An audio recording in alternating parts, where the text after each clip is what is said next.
Assalamualaikum everyone, welcome back to another episode of ArcGIS.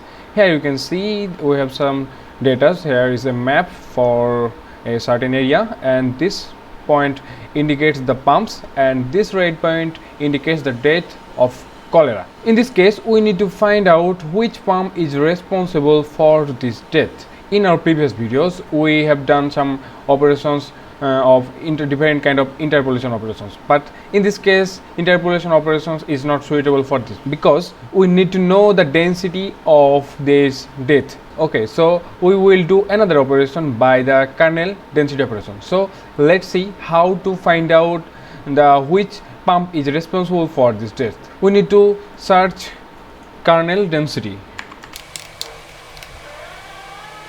Yes, we select the kernel density here. Yes, our input is cholera depth, and we need to set our output class name depth, and OK. And if we uncheck the cholera depth, here you can see there is a pump inside of this high concentration area. So we can easily say that this pump is responsible for this death because these pumps are far from this kind of high density area. So we can easily say that this pump is responsible for all of this cholera death. And this is how we actually can find out which pump is responsible for this kind of cholera death by the kernel density method. We will learn another things in this video, which is space-time queue. So space-time queue is just a single image or a combined image of different time period data. We can see different time periods data in a single image. So to do these things, we need to go to the search box and then search for make net CDF and select the first one, and here we will select the input class. Okay, and then select it, and we select the variable for precipitation, and we select x dimension for x and y dimension for y, and then simply press it OK. And here you can see this is the precipitation level map we can see.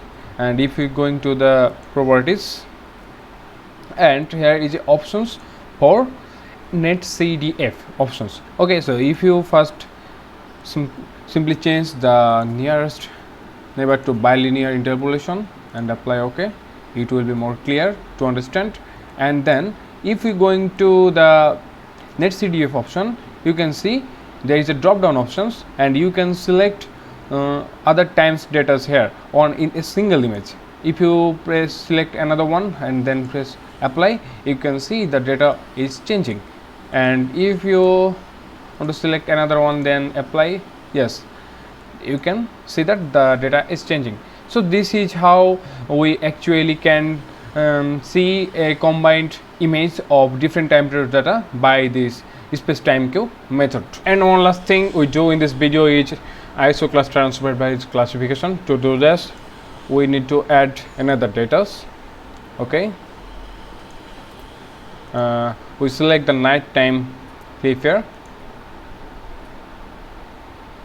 and here you can see this is a night view of Dhaka cities, and this white area indicates the more urban area of Dhaka cities. So we need to classify this urban area. So we can easily classify this by going to the properties and change the symbology, and if we select 3 or 4 class and change the symbology and apply, and we can see this area is more urban. But we do it by a unsupervised classification, and which is ISO cluster. We search it for ISO cluster,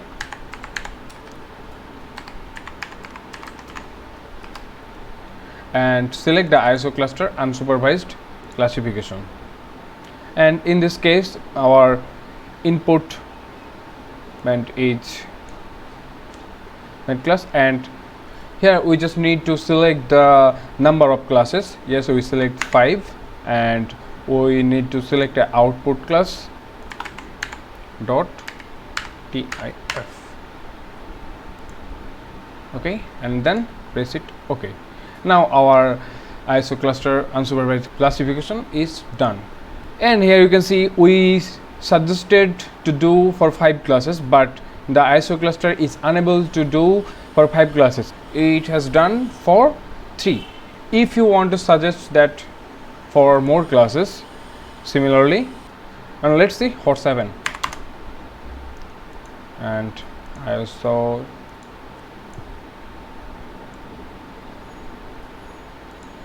and again we need to change the symbology. Okay,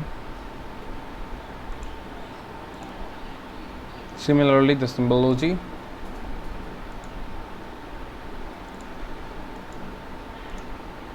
and if you look at this both image, you can see the difference.